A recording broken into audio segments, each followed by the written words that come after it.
This project is about the Vikings and about the Cypriots, especially from Lefkara, the Lefkaridies. The project focuses on textiles. It focuses on wool. It's part of WOOLFEST Online, the wool festival that we were going to be doing this month. Because of the coronavirus, we've had to adapt and change our approach.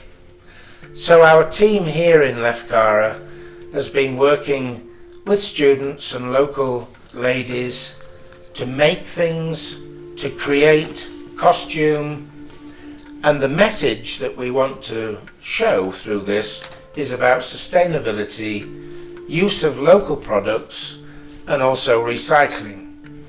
The team includes Panayiota Demetriou, who's knitting. She's doing big knitting with big needles to give a very loose and open look to a Viking costume. The Vikings were very familiar with wool. They kept sheep, they were shepherds. The Lefkaridies, on the other hand, are wearing silk and lace by this time. They're dealing, after all, with the Arabs, and they're getting silk from the Silk Road. So their clothing is maybe a bit more sophisticated. Both sets of clothing, the clothing of the Viking Varangian Guard and the Lefkaridies, are the design, the creativity of one of our trainers, Lindsay Elise Jolly.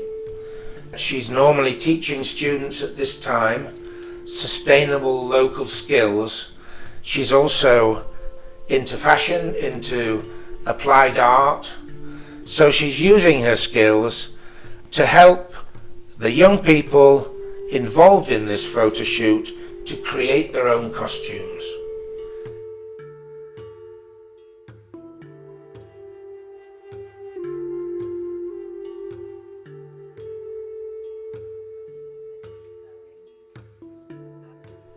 In our story, the scene is 1,000 years ago, so the year 1020. The spies of the emperor in Constantinople have reported to him that the Lefkarides are doing a bit of double dealing. They're selling goods directly to the Arabs, who are really the enemy of the Byzantines, and they're avoiding taxes. So, what to do? He decides to send a female cohort of his Viking Varangian Guard. They're fierce, they're tough, but they are women, and he's anticipating dealing with the women of the Lefkarides because he knows they're business women as well as makers of beautiful textiles, some of which they're selling, of course. So he dispatches them to sort things out. They come with some symbolic totems, including a beautiful Viking princess and an 8-pointed star. The star is very symbolic because it's the symbol of Constantinople. It also became the symbol of the Byzantine emperor. But before that, to the Romans, it was the symbol for love. It was Venus.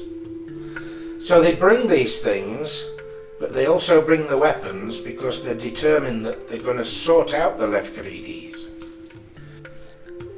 The scene is in the Depotamus Valley, close to Lefkara. It's a very ancient routeway from before the time of the Byzantine emperor, in fact going right back to the ancient Greeks and the Phoenicians. A routeway developed more by the Romans and then in the medieval time by the 6 kingdoms of Cyprus. Lefkara was an important place, so this is why the Varangian Guard are coming here. The finger has been pointed at the Lefkarides, but also they have a big influence on all the people of Cyprus. So it's a good place to make an impact.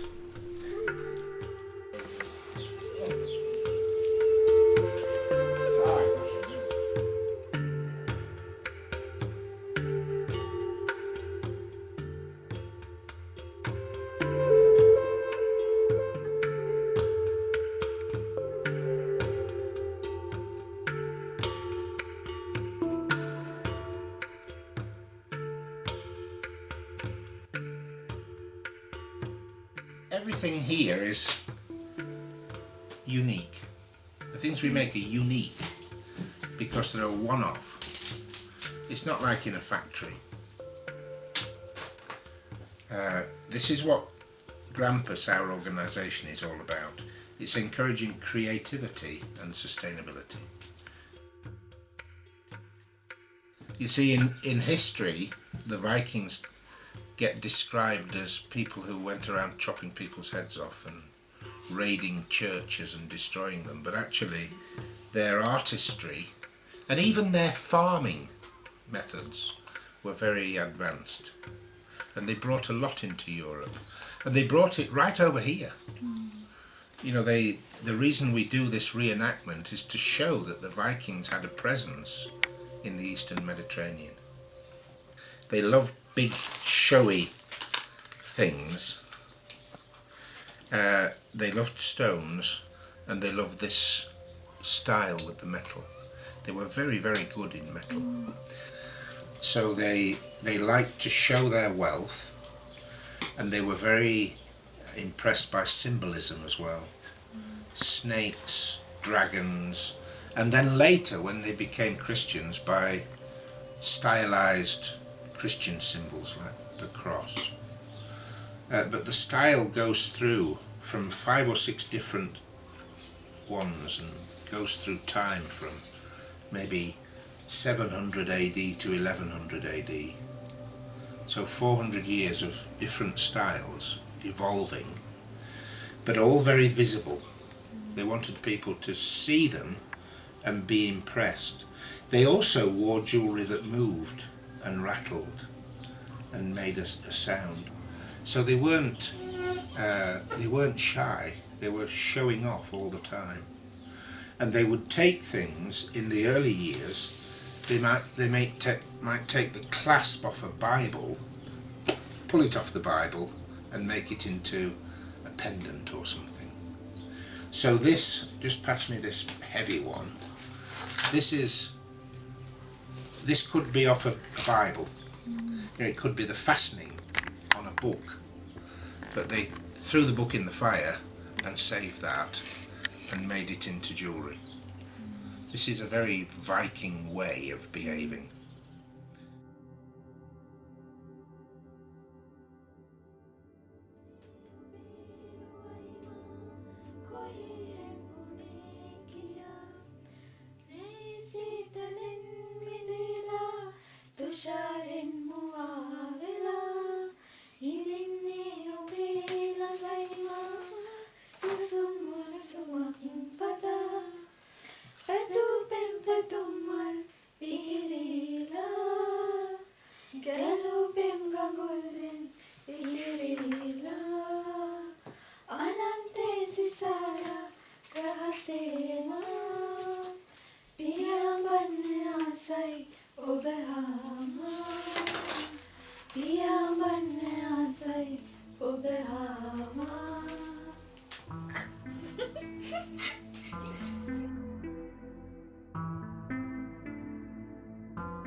I'm going to make a single string, and interestingly it's the same all over the world.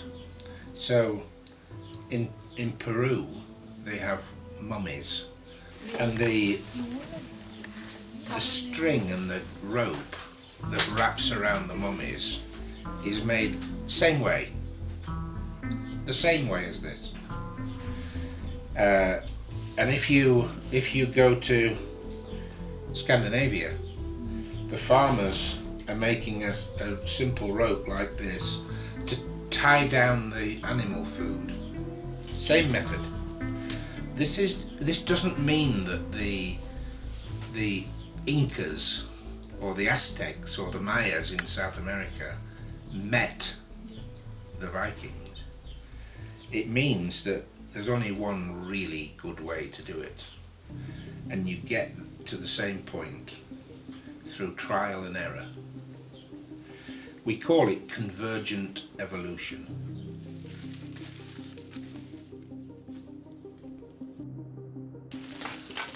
In the year 1000 they became Christians.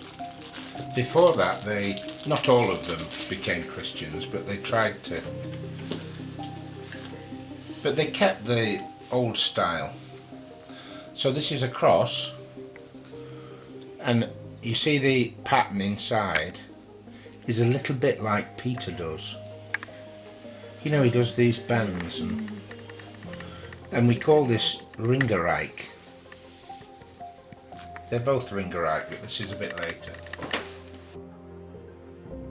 The princess is the creation of artist Peter Bird. She's very beautiful, a little bit scary also. She's covered in symbols. Symbols that are not actually Christian. They are pagan. They represent the Viking gods, Odin, Thor, Loki. They are tattoos of snakes, and the Lefkaridies are going to be a bit intimidated. Peter is a specialist of the fine line, a student of the Cypriot artist Stas Paraskos, who was famous for reusing material and sustainability. He's decorated a 1950s mannequin with a style which blends east and west, with the interlocking lines of the boar style, but it also has colours which are very Eastern, very Proto-Ottoman, very Turkmenish, very Arabic, very Persian. These styles are blended together to create a really special piece of work. And the making of the princess was what gave us the idea of the meeting between East and West. The meeting between the Lefkaridies, quite sophisticated people, people who have grown wealthy through many generations without warfare, meeting the Vikings, very warlike people, trading and raiding all over Europe, and because of their ferocious warrior skills, they become the bodyguard of the emperors in Constantinople for a period of almost 500 years. This cohort are the bodyguard of Basil II, the emperor in the year 1020. He was to reign for another 5 years, so he's quite an old guy now, but he's still wanting to maintain his control of the empire, and especially the trade.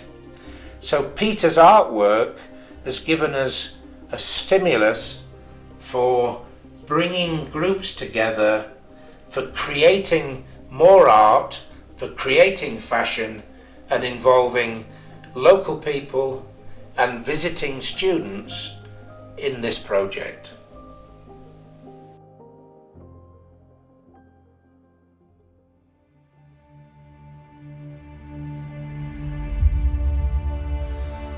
So, back 1,000 years, we see the two groups approaching each other, walking through the forest. The Lefkarides are coming south, the Vikings are heading from the sea, coming along the Nicosia road, effectively from Larnaca. The Vikings are confident, a little bit angry. They're discussing how they're going to sort out the Lefkarides. The Lefkarides, on the other hand, are a bit frightened. They've been rumbled.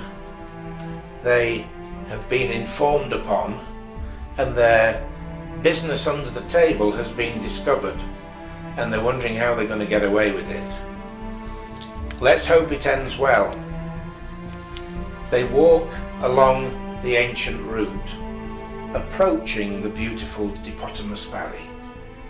This valley, by the way, will be part of a cultural route designed by the Cultural Association of Lefkara for tourists in this day and age.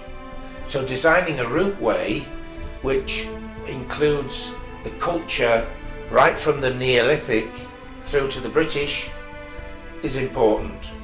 We're about halfway along this timeline in this short film. So, walking through the forest, getting closer. The tension is building.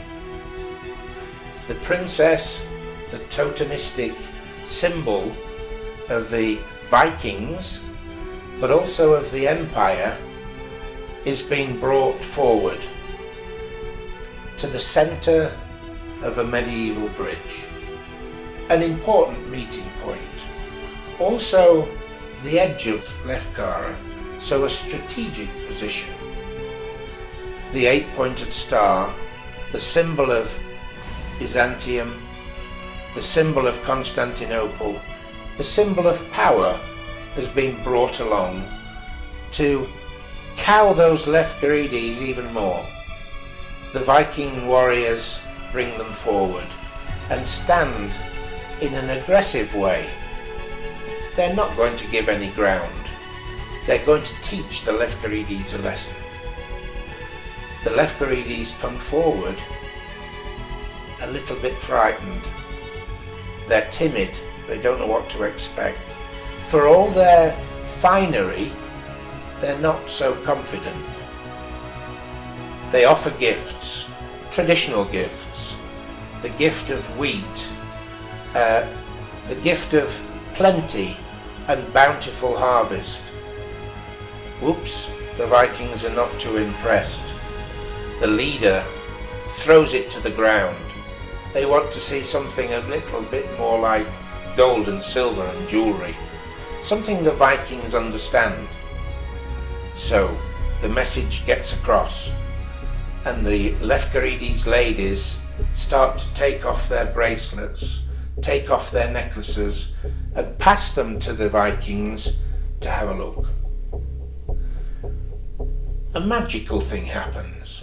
They start to look at each other's clothes, their adornments. The ice is broken a little bit, and they start to enjoy the fashion, enjoy the textiles, and they start to be a little bit more friendly. This is good. All the time, of course, the Lefkarides are explaining away their trading with the Arabs and asking to be given another chance. The Viking Varangian Guard want things to be good. They want the empire to flow in a smooth way. They want Basil II back in Constantinople to get his taxes. They're not looking for too much of a fight, but they are looking for victory. But victory in a subtle way. They become friends. They retire to the medieval water system. It's a shady place. It's a place of beautiful fruit, cool water. They sit together, dangling their dusty feet in the water, swapping tales. They talk about the things that are common for women of that age all over Europe, all over the empire, and of course further north, right up into Scandinavia. Becoming true friends. And then they even start to sing. And finally we see something we could never have imagined. A little dance. Phew! Everything's turned out okay in the end. It was looking a bit sticky at first when they first met on the bridge, but everything is going to be okay.